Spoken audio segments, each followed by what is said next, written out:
selamat pagi sahabat Habatus.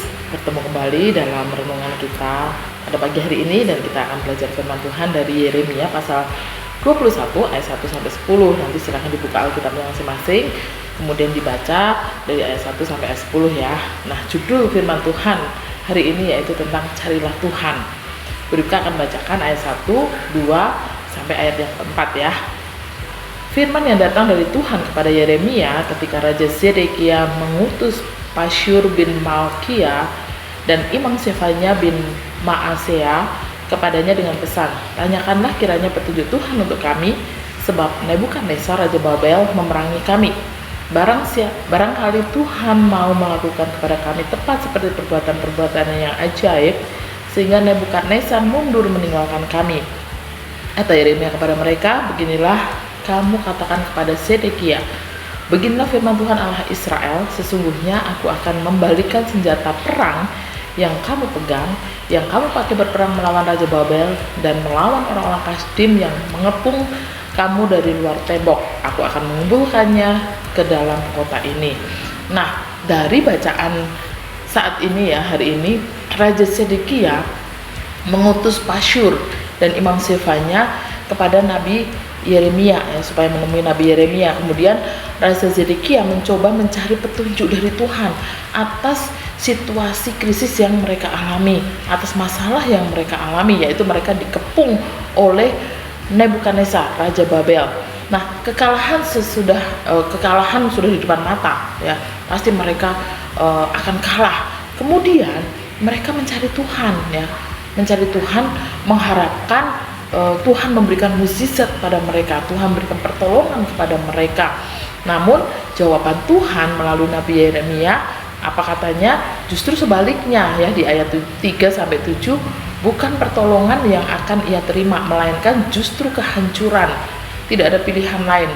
Sudah terlalu terlambat untuk mereka itu bertobat. Bangsa Yehuda bandel sekali. Mereka harus menyerah jika ingin bertahan hidup ya, di ayat 8 dan ayat 9.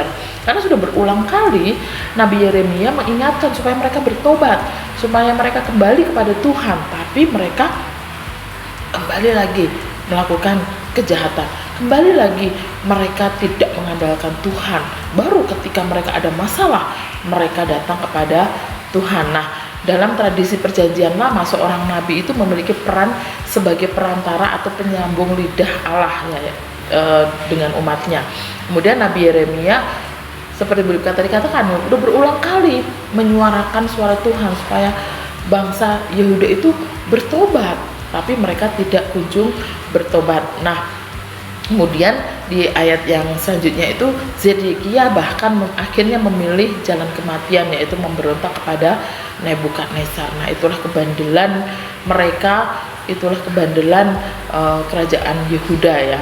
Nah, Allah tidak menghendaki kita juga berbuat seperti Raja Zedekia yang baru mencari Tuhan ketika ada masalah, ketika sudah kepepet, ketika sudah terdesak, ketika kita sudah nggak bisa berbuat apa-apa, kita baru datang kepada Tuhan. Nah, Tuhan tidak suka dengan hal itu. Coba bayangkan ya, jikalau kita punya teman atau punya saudara yang selama ini mengabaikan kita, tidak peduli dengan kita, tidak sayang kepada kita, tiba-tiba ketika dia memiliki masalah, ketika dia memiliki persoalan, ketika dia membutuhkan pertolongan, datanglah ke kita.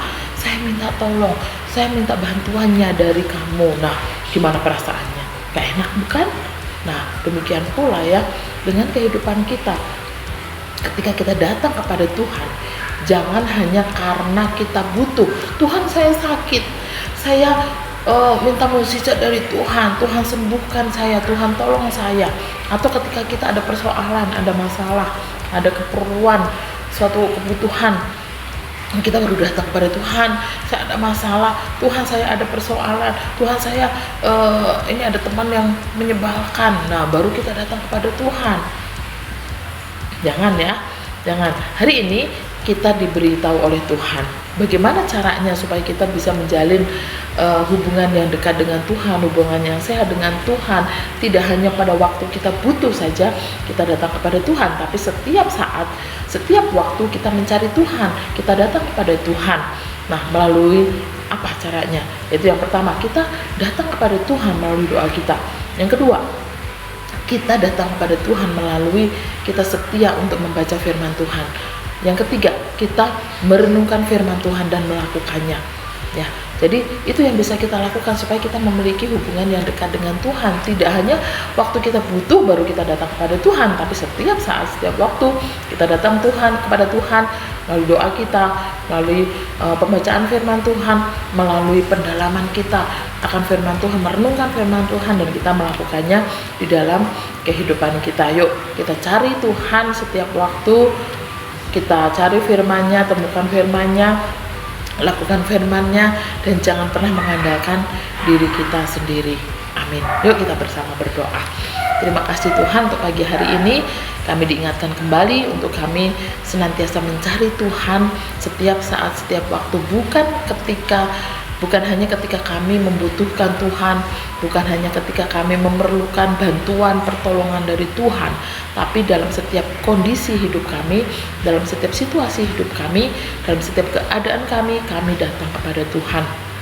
Tuhan tolong kami supaya kami menjadi anak-anak Tuhan yang setia, yang rajin untuk berdoa, membaca Alkitab, mendengarkan firman Tuhan, melakukan firman Tuhan dalam kehidupan kami, sehingga kami bertumbuh menjadi anak Tuhan yang mengasihi Tuhan. Terima kasih ya Tuhan, di dalam nama Tuhan kami Yesus kami sudah berdoa. Amin. Selamat beraktivitas, selamat melakukan kegiatan dengan penuh semangat. Tuhan Yesus memberkati kita semua. Habatus Renungan Harian Anak.